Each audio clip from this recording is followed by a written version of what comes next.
Assalamualaikum warahmatullahi wabarakatuh.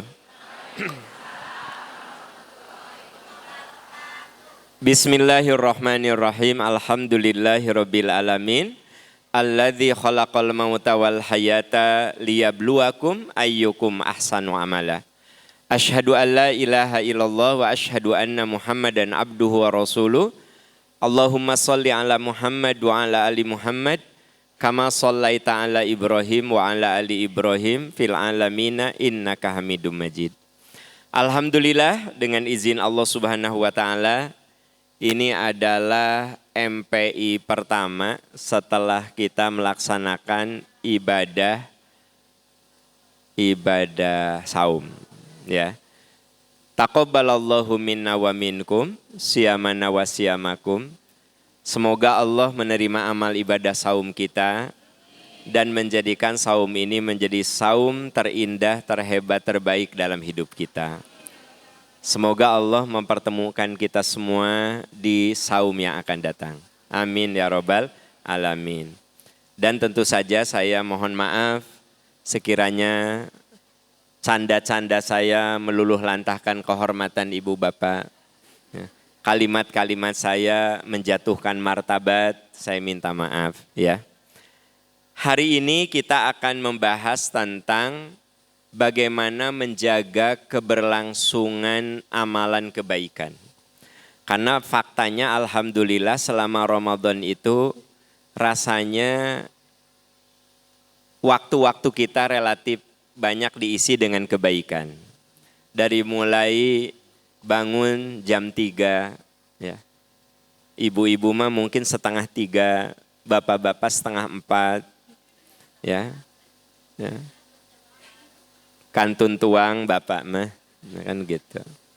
Terus nyambung ke sholat subuh, kadang kita isi dengan tadarus, nyambung dengan kajian pagi, nyambung dengan duha, dan seterusnya sampai kita berbuka. Sepertinya hidup kita ini penuh dengan kebaikan-kebaikan. Nah, PR kita adalah bagaimana menjaga keberlangsungannya, ya. Ibu bapak, kalau kita lihat, kalau kita renungkan, sebenarnya kita semua itu bisa melakukan apapun karena kita diberi waktu oleh Allah Subhanahu wa taala. Ada di antara saudara kita yang kemarin itu tidak bisa menikmati Ramadan karena waktunya sudah selesai. Hari ini saya masih bisa hadir, ibu bapak masih bisa hadir karena Allah ngasih waktu. Ya. Makanya untuk menjaga keberlangsungan amal, pertama, sadari bahwa kita masih diberi waktu. Syukuri kita masih diberi waktu, ya. Coba lihat di surat Ghafir ayat 67. Surat Ghafir ayat 67, surat ke-40 ayat 67. Surat 40 ayat 67.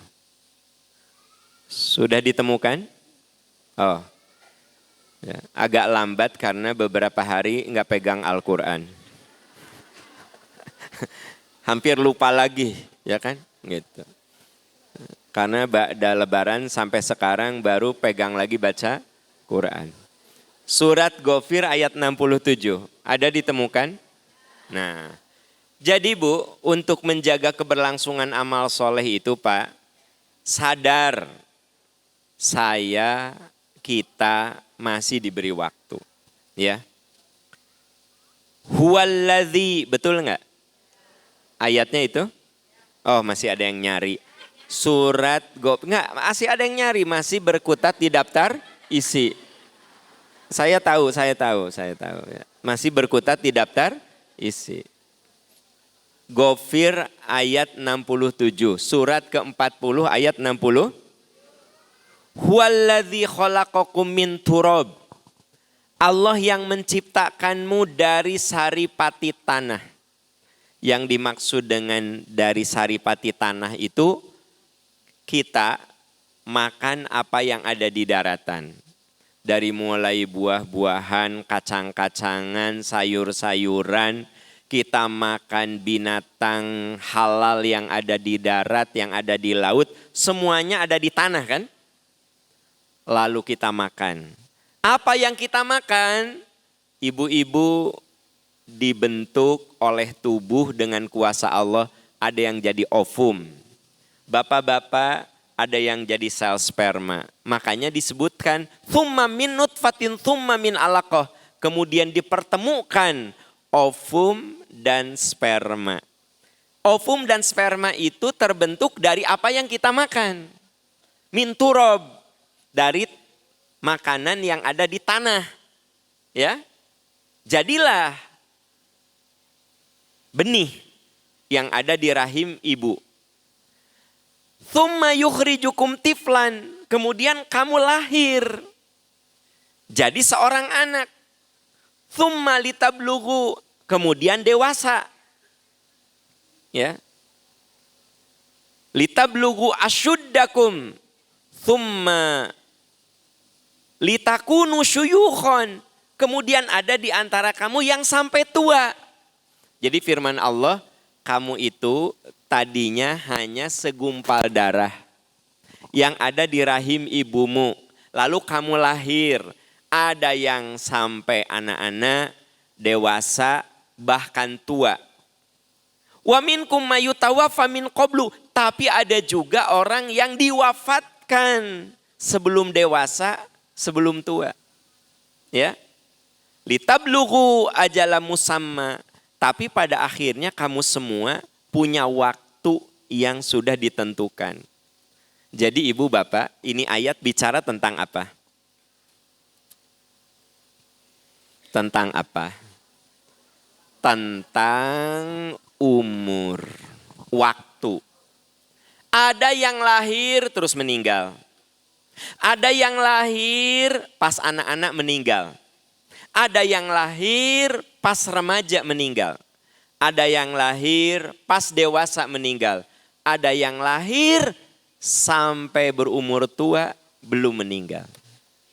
Jadi artinya umur saya segini, umur ibu bapak segini, 100% Allah kasih. Ini modal. Dan tak ada seorang pun yang bisa membeli umur. Enggak ada. Tahu Michael Jackson? Saha? Artis. Penyanyi. Kaya apa miskin?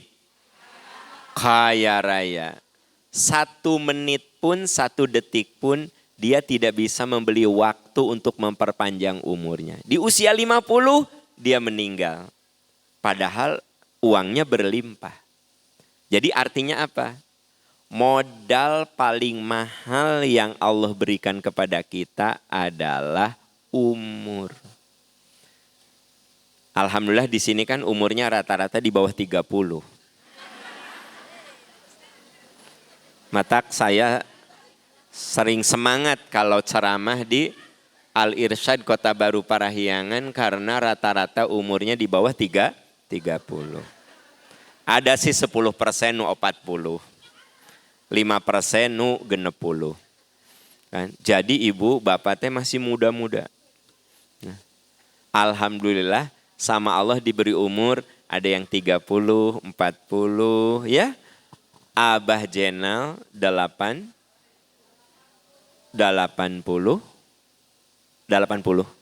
Abah Jenal 80. Kabayang teu? Alhamdulillah Abah Jenal masih ku Allah diberi waktu. Ya. Di sini juga ibu-ibu ada yang 60, 70, tapi keumumannya di bawah 30.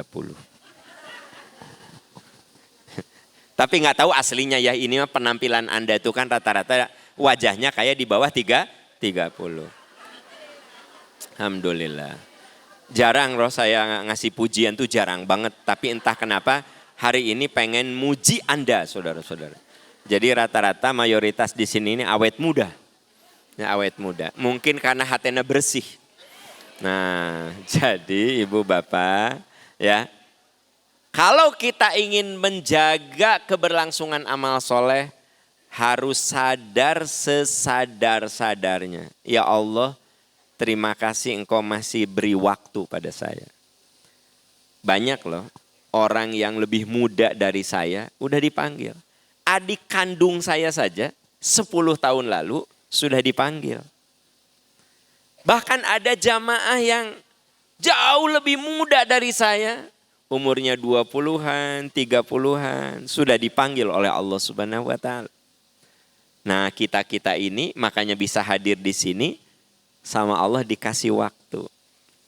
Makanya jaga untuk kita isi dengan kebaikan. Dan kita ini dalam hidup tentu saja harus punya skala prioritas.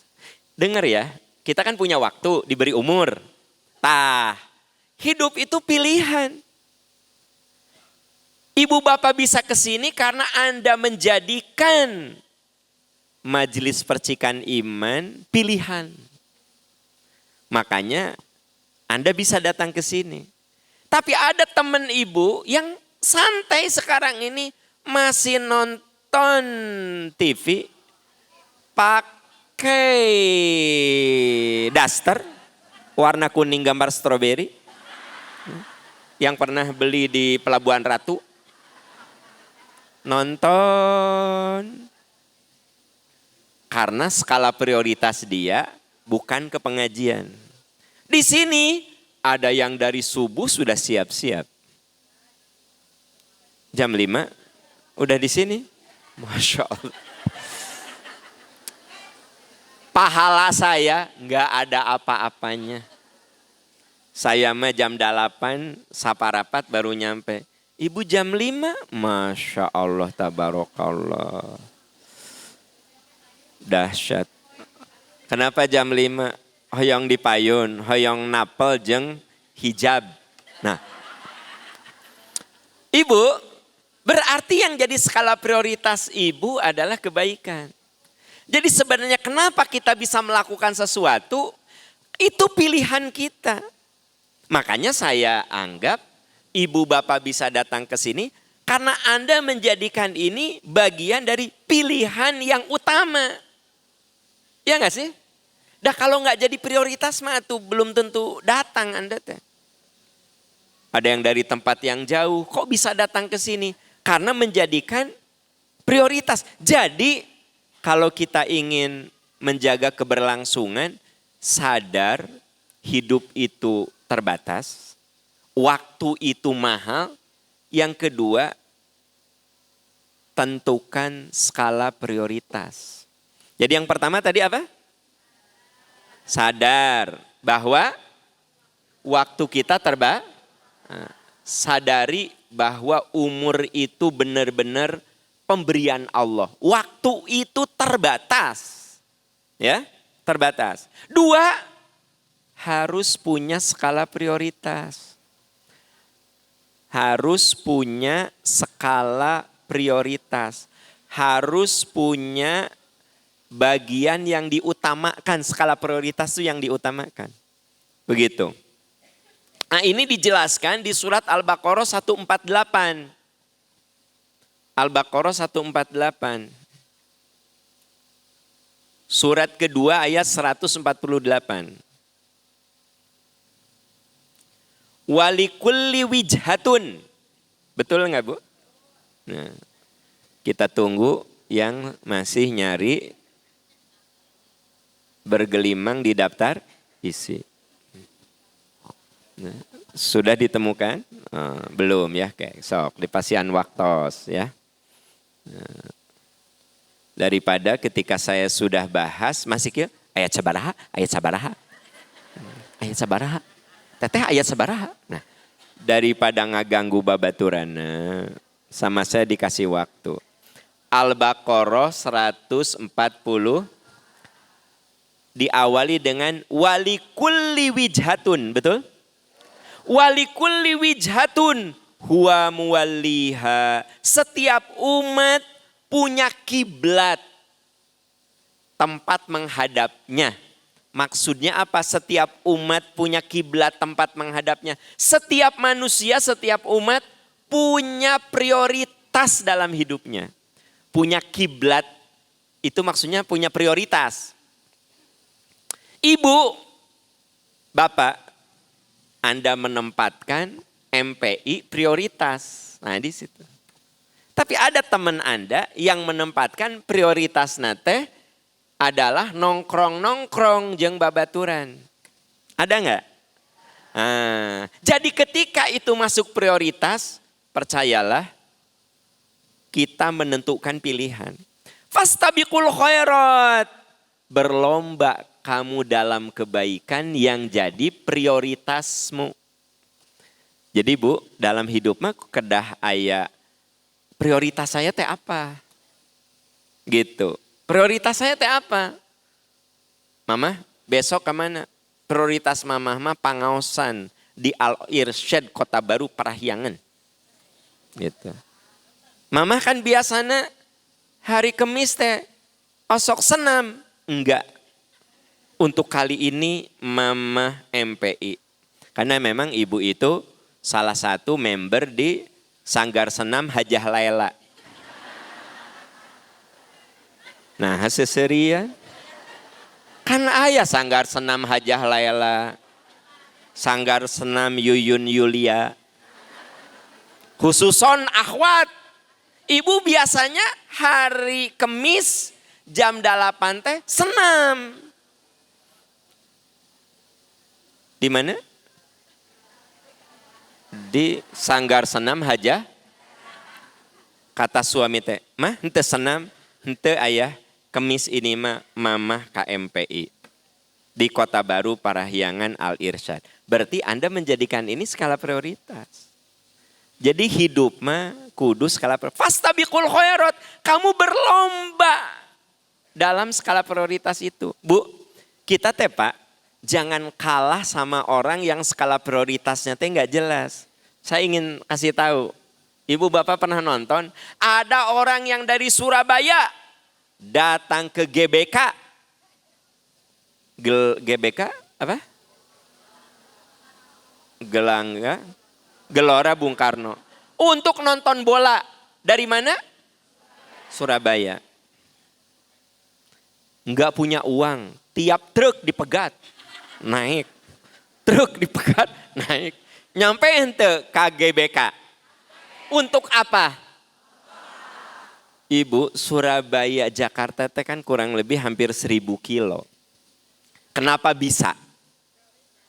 Karena nonton bola jadi prioritasnya.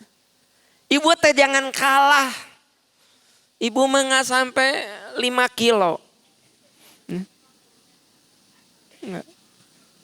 Saya cuma 12 kilo ke sini.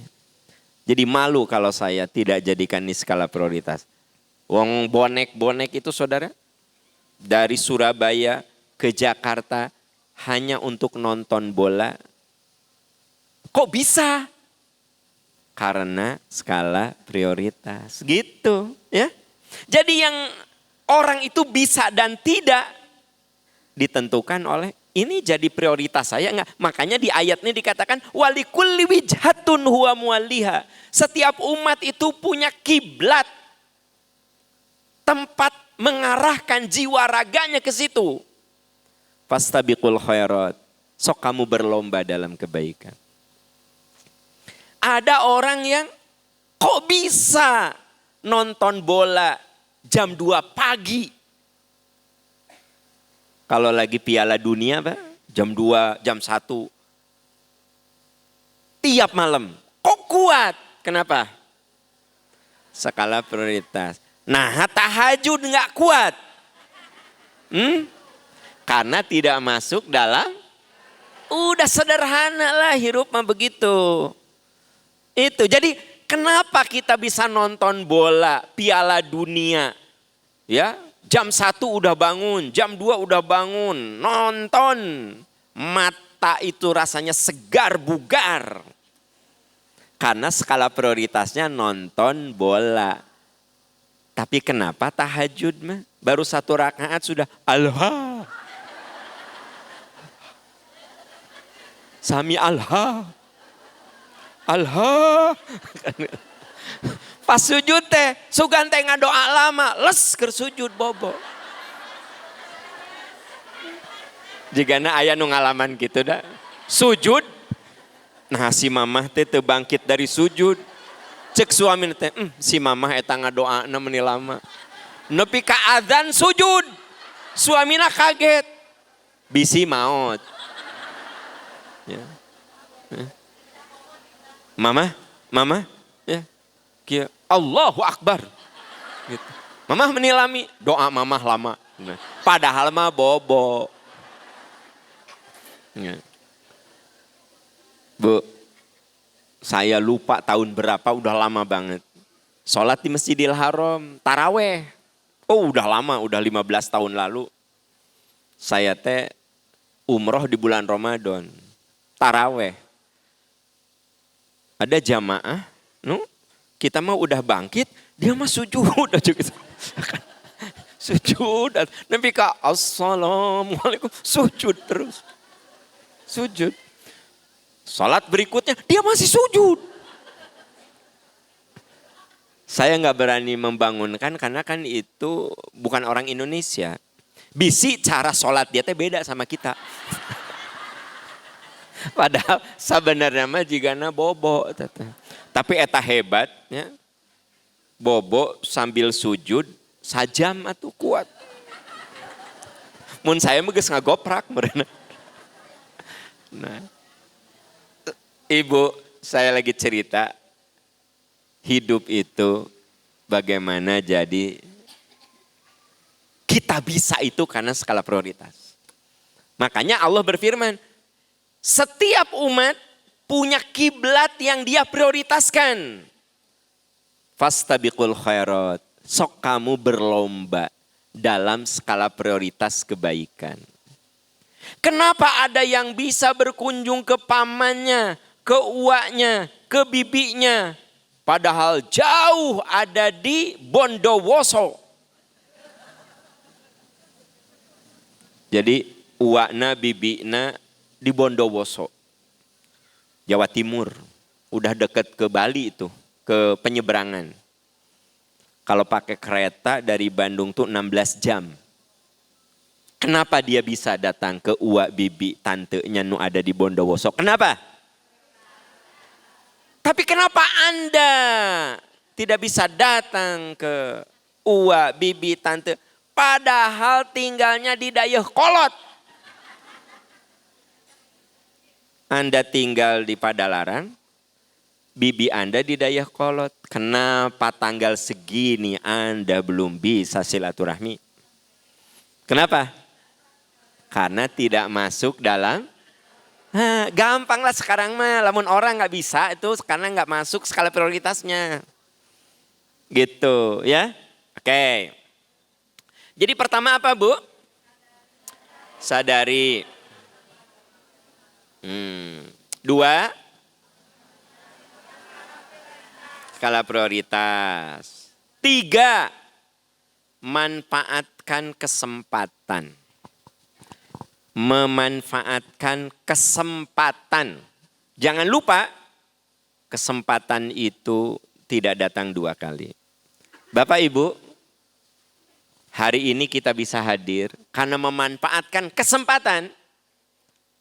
Jangan terlalu yakin kalau kesempatan pengajian berikutnya Anda bisa datang. Ya. Makanya ada hadis yang sangat populer. Igtanim khomsan qabla khomsin. Lakukan 5 perkara sebelum datang 5 perkara. Lakukan 5 perkara sebelum datang 5. Syababaka qabla haramika. Masa muda sebelum tua. Karena masa muda itu pasti berlalu. Nanti akan datang masa tua. Makanya selama kita punya kesempatan berbuat baik di masa muda, berbuat baiklah, beramallah. Bapak Ibu yang sudah ada rezeki, kalau Anda masih muda ternyata ada rezeki untuk haji, berhajilah selagi muda. Selagi muda. Kecuali kalau memang rezekinya adanya sudah tua.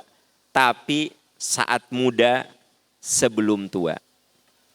Wasihataka qabla saqomika. Sehat sebelum sakit. Jadi kata Nabi, igtanim khomsan qabla khomsin. Lakukan 5 perkara sebelum datang 5 perkara. Masa muda sebelum tua. Masa sehat sebelum sakit. Wa ghinaka qabla fakrika. Masa kaya sebelum miskin. Bu, tidak sedikit orang yang tadinya berlimpah dengan kekayaan, sekarang sulit hidupnya. Makanya ketika kita kaya, ketika rezeki itu ada, lakukan kebaikan.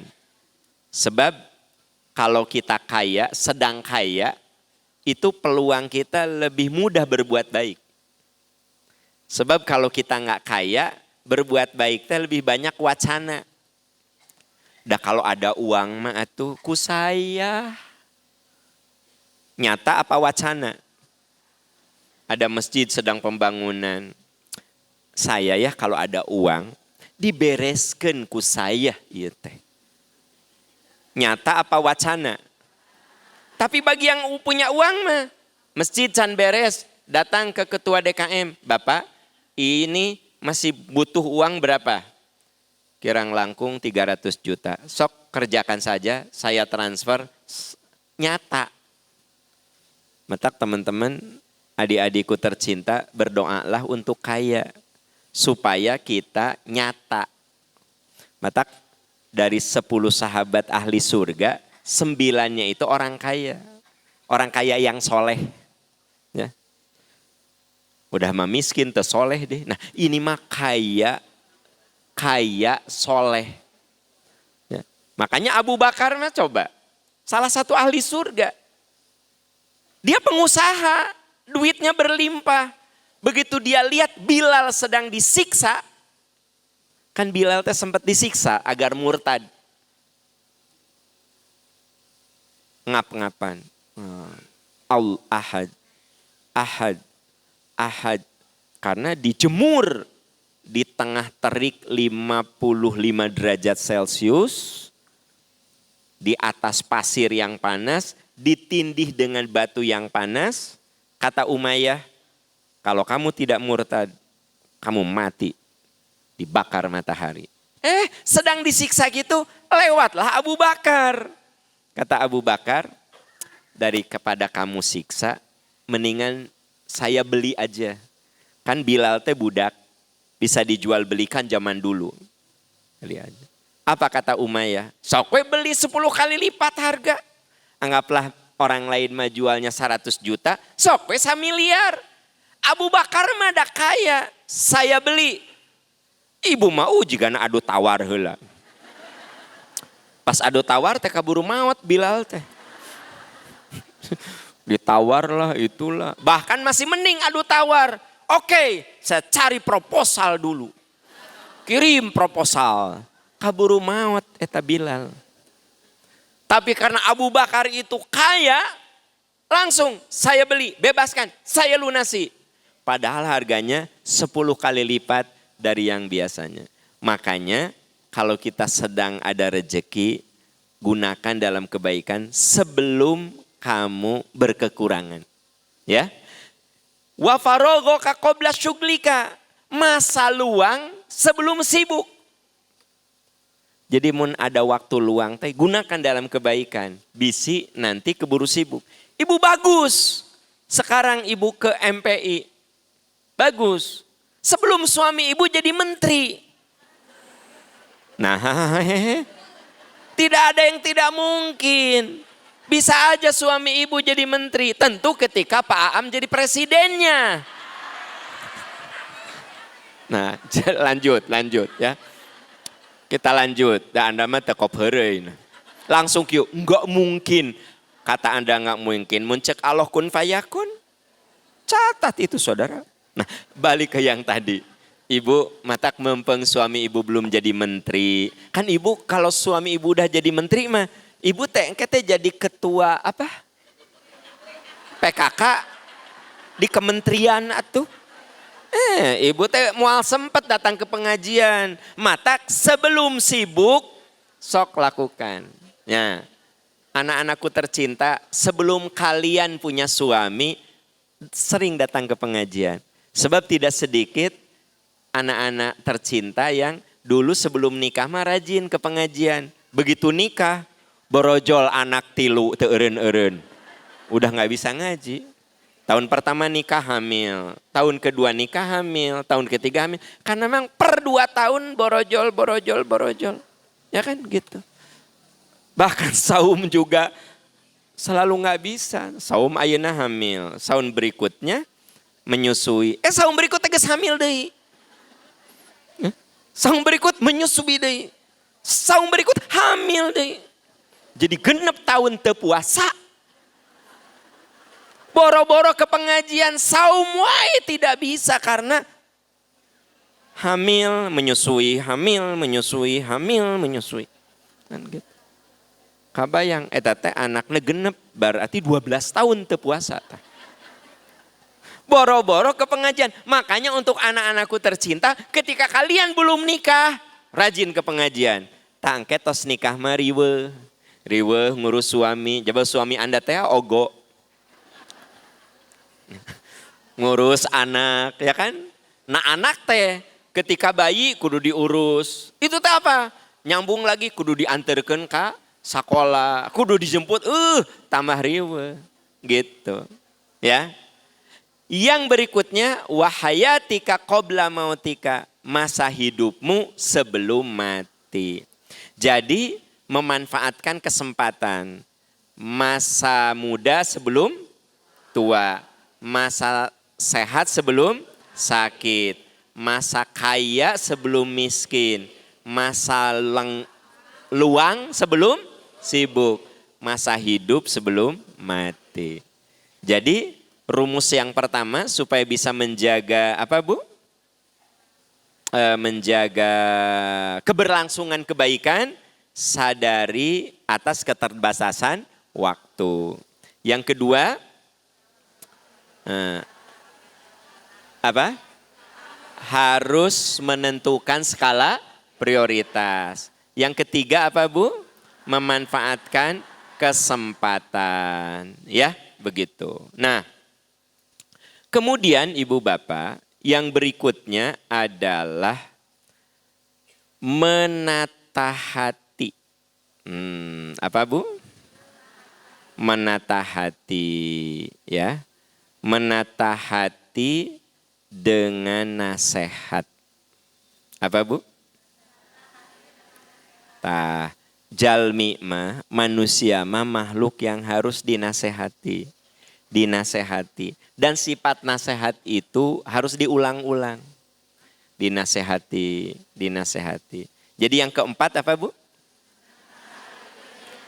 Menata hati dengan nasihat. Ini dijelaskan di Az-Zumar ayat 18. Menata hati dengan nasihat. Ya. Az-Zumar ayat 18, surat ke-39 ayat 18. Surat apa Bu? Az-Zumar 39 ayat 18. Menata hati dengan nasihat. Alladzina yastami'unal qaula. Sudah ditemukan? Oh masih nyari, sok. Az-Zumar 18. Ya, Az-Zumar. Surat ke-39 ayat 18. Alladzina yastami'unal qaula. Orang yang mendengarkan perkataan baik. Alias mendengarkan nasihat. Fayattabi'una ahsana. Lalu mengikuti nasihat itu. Jadi Bu, kalau kita ingin menjaga keberlangsungan satu kebaikan, telinga kita kudu sering mendengar nasihat kebaikan lalu kita berusaha mengikutinya. Ulaikal ladzina hadahumullah. Mereka itulah orang-orang yang diberi hidayah oleh Allah. Siapa orang yang diberi hidayah oleh Allah? Yang mau mendengarkan nasihat. Ulaika hum ulul albab. Mereka itulah orang-orang yang memiliki akal sehat. Jadi untuk mendengarkan nasihat butuh menyiapkan akal yang sehat. Ya. Jadi Bu, Pak, kita hadir di sini sebenarnya untuk menjaga keberlangsungan amal soleh. Karena manusia mah seperti gelas. Nih gelas ini nih, badag ya gelas teh. Nah. Nih. Ini gelas isinya apa? Air apa? Putih di mana? Bening. Manya iya air putih. Bening. Ya. Mun susu air putih. Iya maknya air putih. Coba pakai kacamatanya. Ini air bening. Air putih, air putih. Air bening kan? Oke. Sekarang begini. Saya punya segalon air teh. Apa Bu? Segalon. 20 liter. Saya teteskan ke sini air teh yang warnanya kecoklatan. Setetes, setetes, setetes. Menurut Anda, ini air bening akan berubah enggak? Bahkan beningnya udah hilang lagi. Akan berubah jadi air teh. Karena every day tiap hari setetes, setetes. Tahu enggak? Hati kita bersih, pikiran kita bersih. Kalau tiap hari lewat televisi, lewat YouTube, lewat IG, lewat TikTok, dikotori. Anggap tah TikTok, IG, YouTube, TV, eta teh, air teh. Every day tiap hari. Celak, netes. Tahu nggak? Hati kita kotor. Iya nggak? Kita balik. Ini air teh. Oke? Siapkan air 1 galon yang bening. Tiap hari, tiap saat. Setetes, setetes, setetes. Pertanyaan saya, nih air teh akan berubah enggak? Berubah, jadi bening. Karena yang masuknya adalah air bening. Tahukah kalau kita tiap hari mendengar nasihat, itu seolah-olah air bening itu masuk ke hati kita. Masuk. Yang kotor-kotor itu lama-lama bersih. Ini kalau tadinya air teh yang pekat. Kalau ku air bening mah tetes. Lama-lama pekatnya berkurang. Ya, lama-lama pelan-pelan jadi bening. Itu pentingnya nasihat. Makanya kalau kita sering mendengar nasihat, sebenarnya sedang membeningkan hati dan pikiran kita. Karena itu paksakan jiwa kita untuk mendengar nasihat. Menurut ayat ini, alladzina yastami'unal qaul. Orang yang mendengarkan nasihat, fayattabi'una ahsana. Dia ikuti nasihat yang baik itu. Ulaikal ladzina hadahumullah. Mereka itulah orang yang diberi petunjuk oleh Allah. Wa ulaika hum ulul albab. Dan mereka itulah orang-orang yang berpikiran jernih. Jadi untuk supaya kita bisa menjaga kelangsungan sebuah kebaikan. 1, sadari waktu kita terbatas.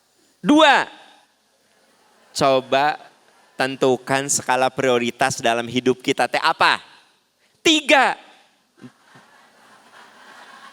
jangan pernah melalaikan kesempatan. Kalau kita lagi sehat, itu kesempatan. Kalau kita lagi punya waktu luang, itu kesempatan. Kalau kita lagi muda, itu kesempatan. Kalau kita lagi ada rezeki, itu kesempatan. Kalau kita masih hidup, itu kesempatan. Yang keempat, terus sirami jiwa kita dengan nasihat kebaikan terus. Walaupun kadang-kadang nasihat itu ada yang enak, ada yang tidak enak. Ya, gitu. Ya. Ani sholat bisa asup neraka, enak tuh. Teu enak, Tapi bagus. Bagus. Kan aya nu kieu nasehatnya beda-beda. Umur sabaraha? 36. Suka sholat kadang-kadang. Sholat sia neraka. Enak ente. Tapi bener. Nah gitu. Ada lagi yang gini. Teteh usia berapa? 36. Suka sholat. Kadang-kadang teteh yuk saya juga dulu begitu.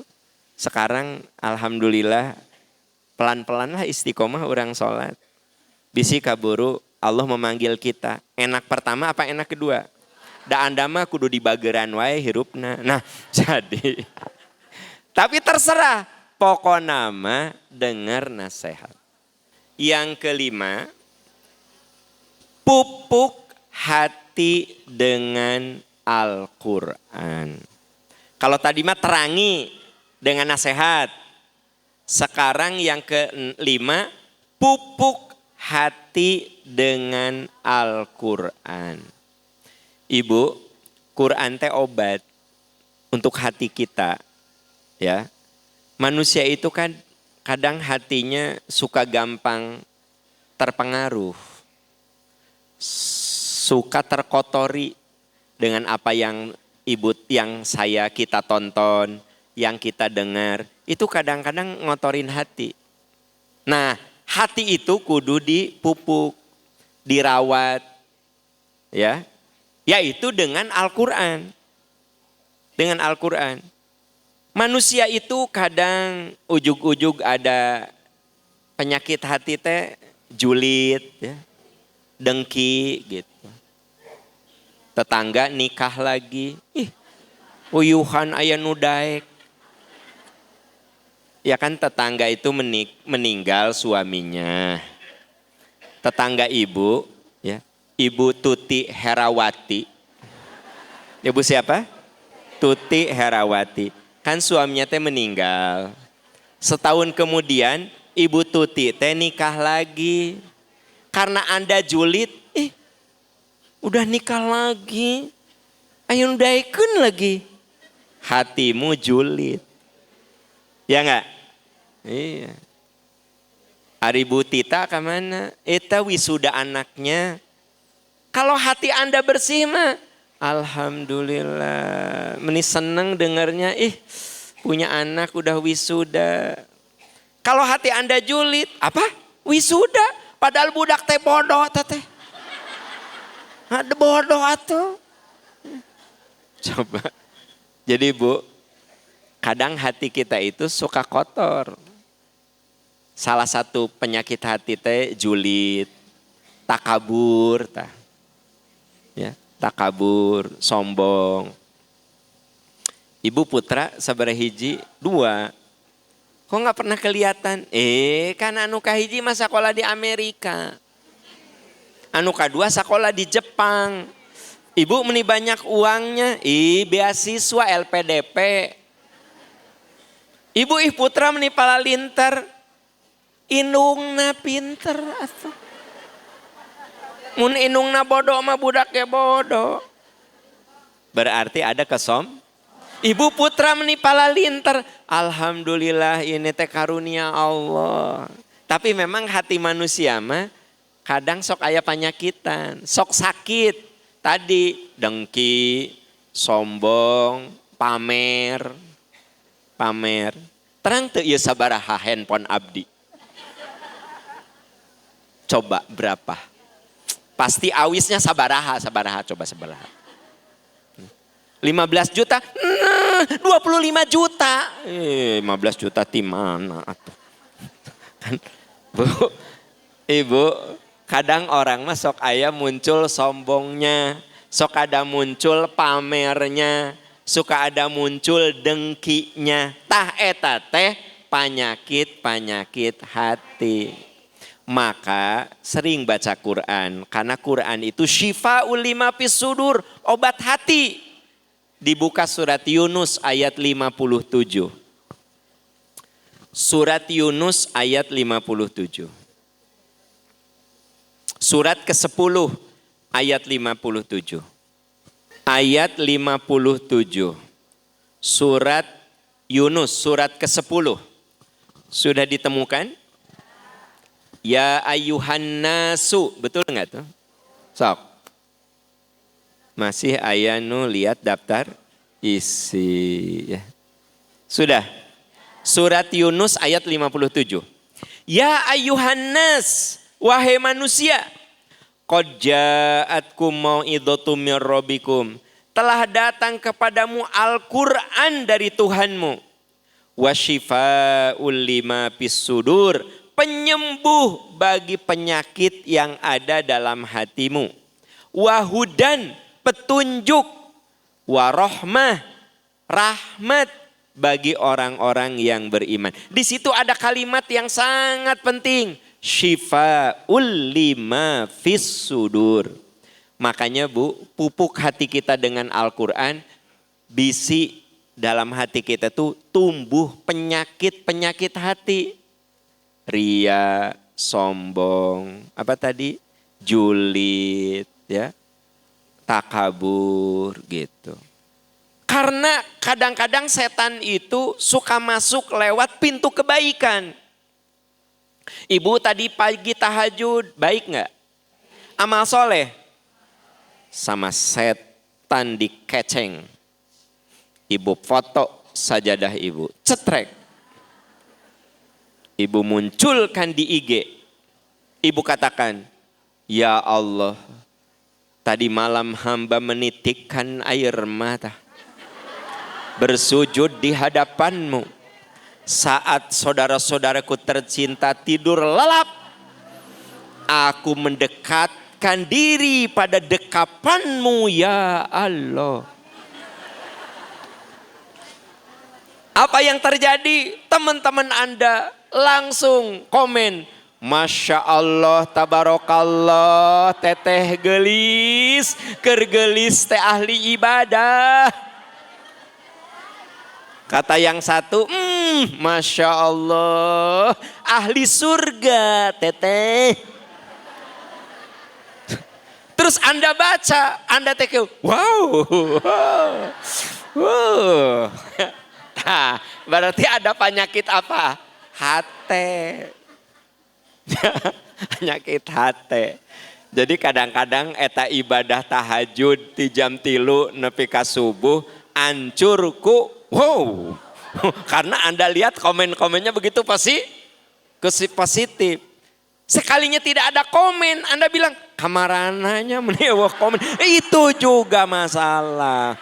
Mending ada yang komen itu kamarana. Langsung Anda WA, guys lihat dong IG aku. Nah apa? Jadi ya ayuhan nas, wahai manusia. Qad ja'atkum mau'idhatum mir rabbikum. Telah datang kepadamu Al-Quran, nasihat dari Tuhanmu. Wa shifa'ul lima fis sudur. Quran itu obat hatimu.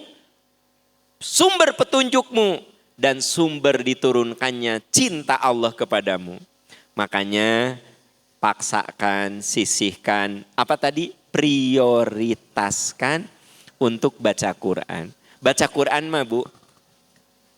Walaupun Anda nggak ngerti isinya, nggak ngerti, untuk setiap hurufnya teh berpahala. Ini teh nggak ngerti, apalagi ibu di dia makan ngartos. Nah kan? Ini mah kalau ibu baca Quran nggak ngerti, cuma gini. A'udzu billahi minasyaitonir rajim wa ibadur rahmanil ladzina yamshuna 'alal ardi hauna wa idza khatabahumul jahiluna qalu salama walladzina yabituna lirabbihim sujada wa qiyama. Ibu baca gitu kan? Ibu teh enggak ngerti. Setiap hurufnya teh berpahala. Apalagi ibu-ibu, bapak-bapak di sini mengerti. Luar biasa. Ya. Jadi kebiasaan tadarus sehari sehalaman, teruskan. Karena maaf di Indonesia ini kadang-kadang semangat baca Quran teh di Ramadan saja. Mama nggak pernah baca Quran. Ih khotam kamari Ramadan. Engkewe tahun hareup. Jadi mama ayeuna udah Khotam kamari. Jeung grup majelis taklim Al Kausar. Khotam mama. Jadi seolah mun Ramadan khotam teh nanti khotaman lagi di Ramadan. Ibu nggak apa-apa. Rutin 5 ayat, 5 ayat, 5 ayat gitu ya. Jadi betapa Quran itu katanya obat yang ada dalam hati kita. Yang berikutnya, keberapa sekarang? 6 ya. Hiasi diri dengan amal soleh. Hiasi diri dengan amal soleh. Ibu, amal soleh itu kudu dipaksakan. Kudu dilawan rasa malas itu. Hiasi diri dengan amal soleh itu apa? Pastikan detik-detik, menit-menit yang kita lalui itu dengan amal soleh. Sengaja saya sebut dengan amal soleh. Karena amal soleh itu setiap ucapan, perbuatan yang diridhoi Allah itu namanya amal soleh. Ibu ngistrika itu amal soleh karena diridhoi Allah. Ibu cuci piring, amal soleh. Ibu beres-beres di rumah, amal soleh. Bapak cari nafkah, itu amal soleh. Makanya saya menggunakan kalimat hiasi diri dengan amal soleh. Coba buka surat Yunus ayat 9. Surat Yunus ayat 9.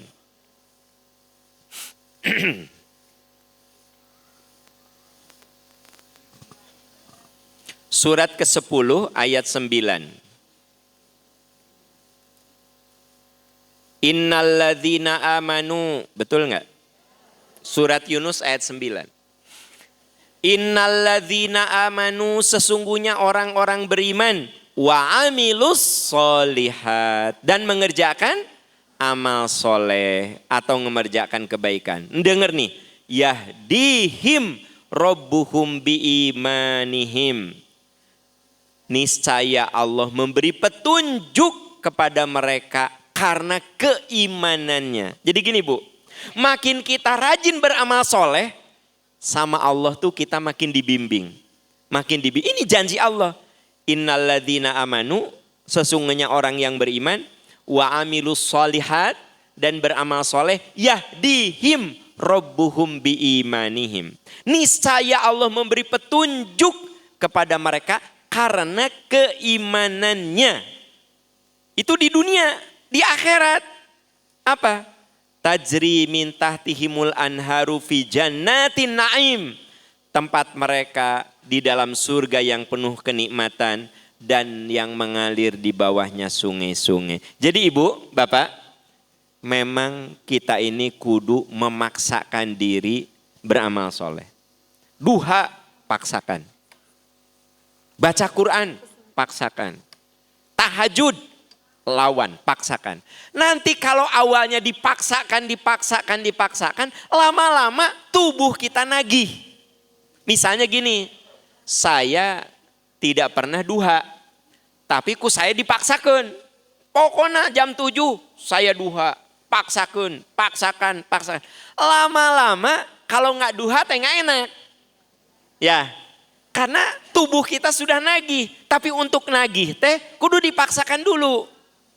Bapak Ibu, kalau belum biasa tahajud, jam 3 teh hoream pisan bangun jam 3 teh. Alarm bunyi ge ditampiling. Tak. Gitu. Tak. Paksakan, bangun jam 3, paksakan.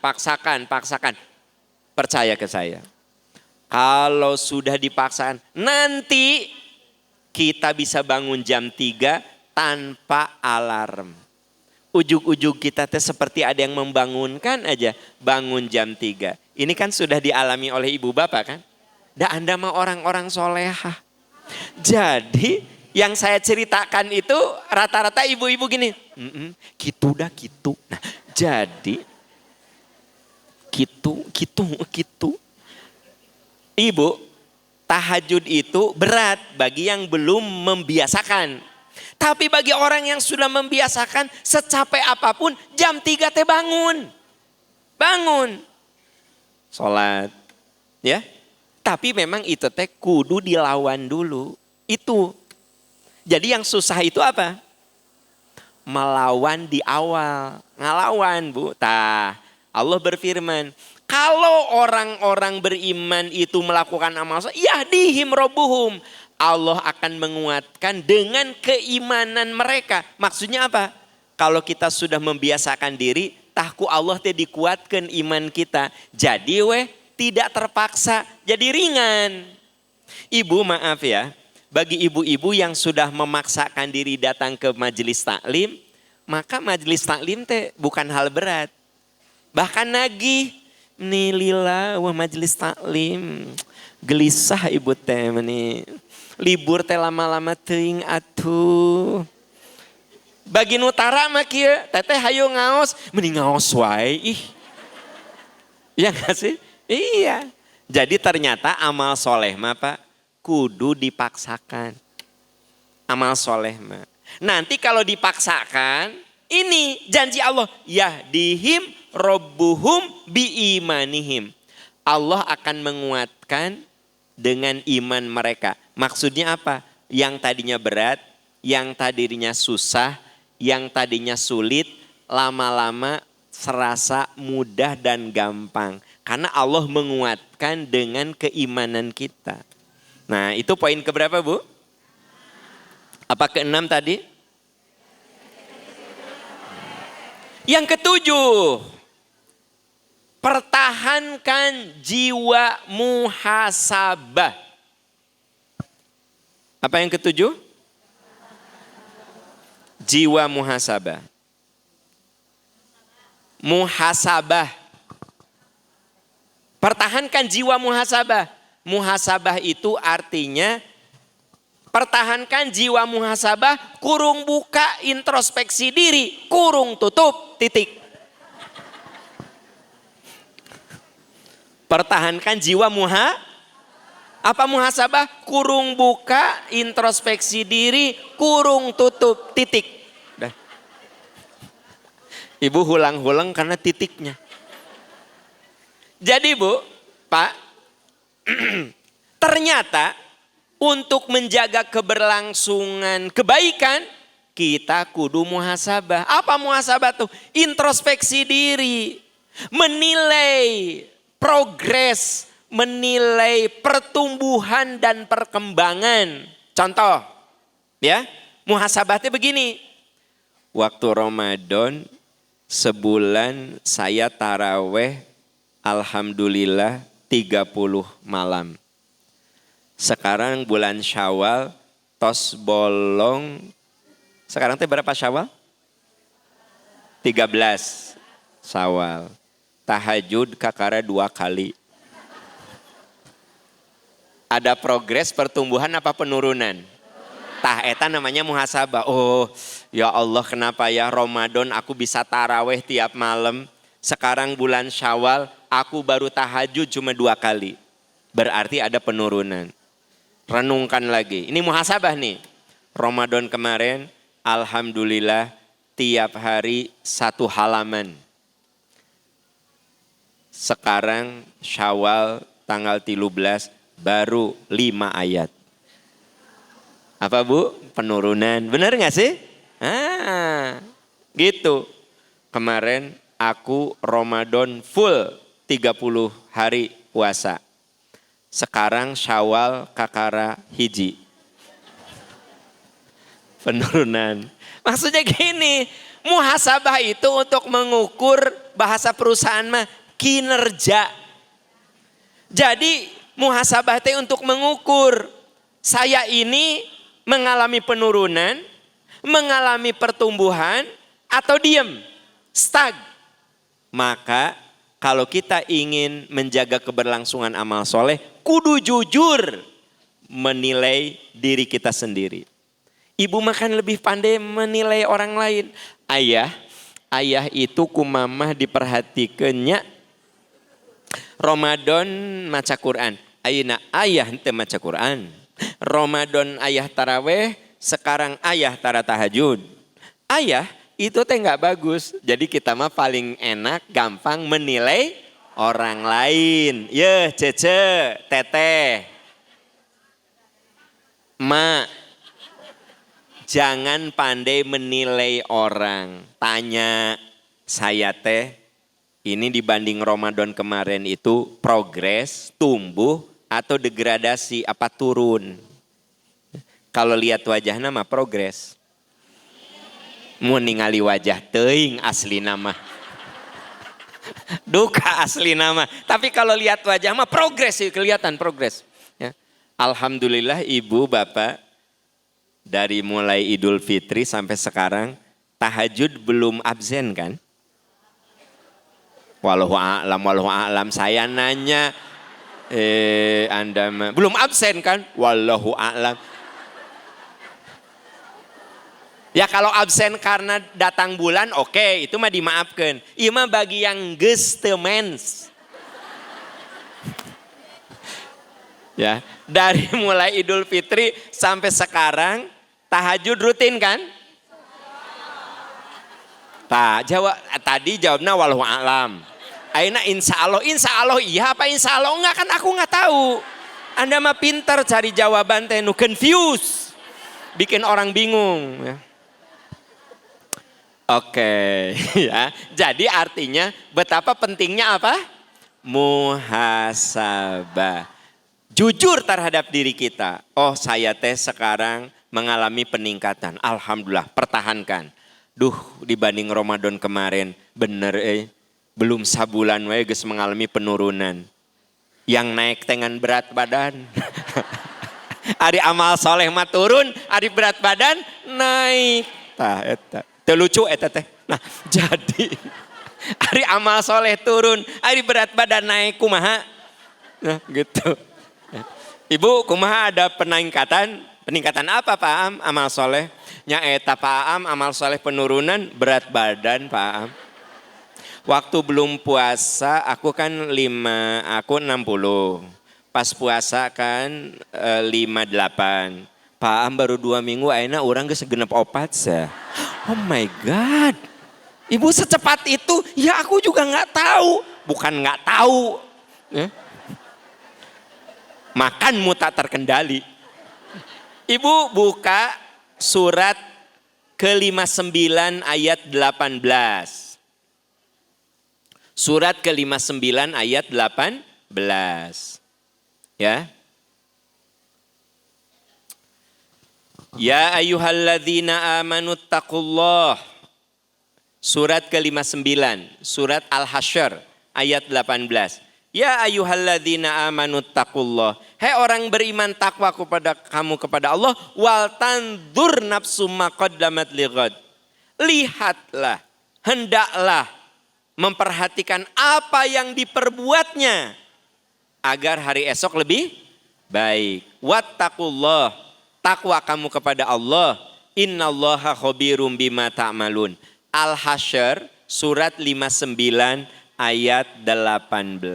Ayat itu mengatakan, hei orang yang beriman, takwa kamu kepada Allah. Lihat, perhatikan apa yang sudah dikerjakanmu. Perhatikan apakah yang sudah dikerjakanmu meningkat atau menurun.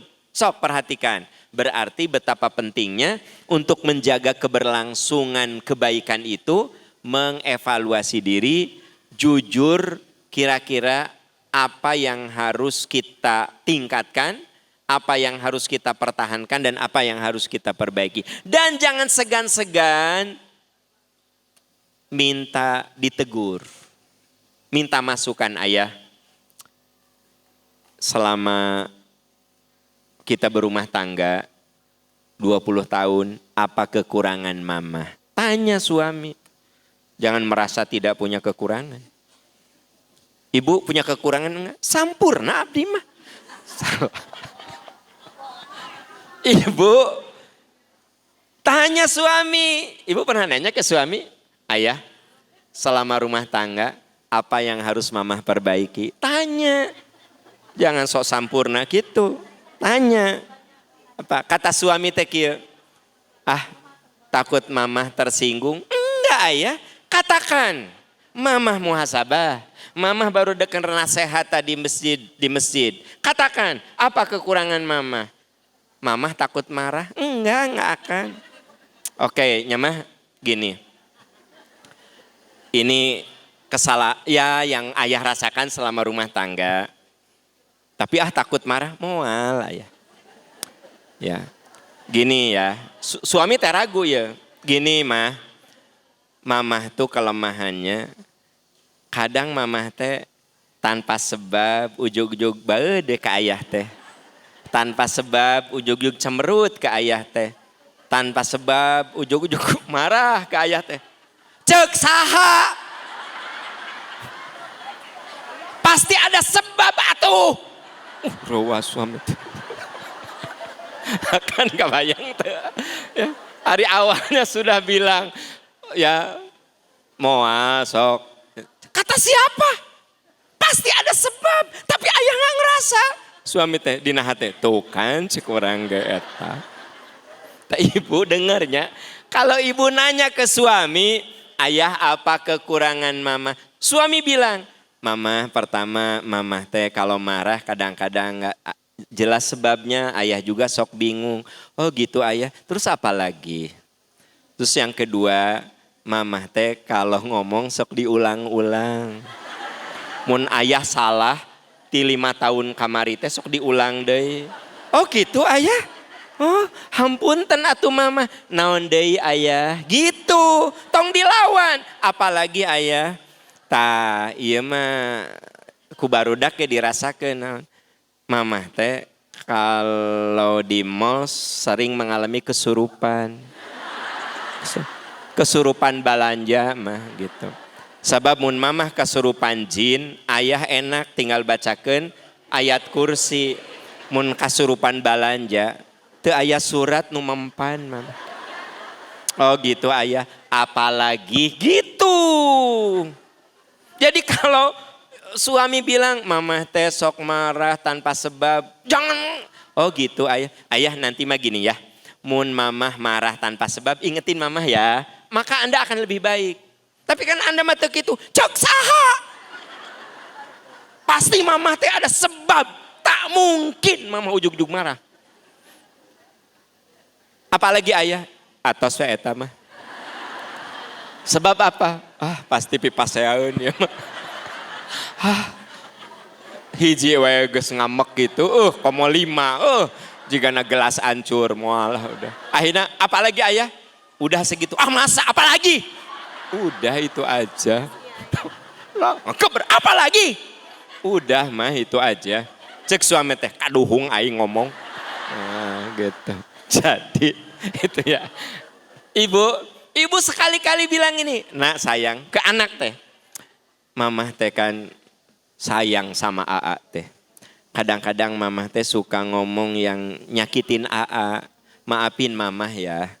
Sok kira-kira apa yang harus mamah perbaiki. Nah gitu. Ya itu aja mamah, kalau ngomong jangan kasar. Oh iya nanti mamah mau perbaiki diri gitu. Ya.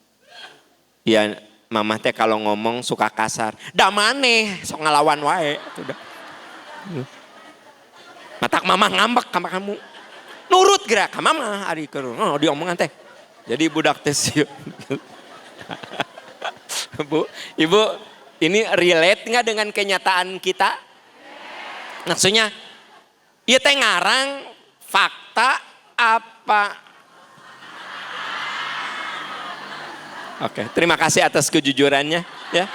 Jarang majelis yang segitu jujurnya bahwa yang saya contohkan itu adalah fakta yang tak terbantahkan. Ya kan? Gitu. Ibu, jadi berapa langkah untuk supaya bisa menjaga kelangsungan? Ada berapa? 7. Itu saja yang bisa kita bahas ya. Insya Allah bulan depan kita bertemu lagi. Karena Majelis Percikan Iman di Kota Baru di Al-Irsyad sebulan sekali.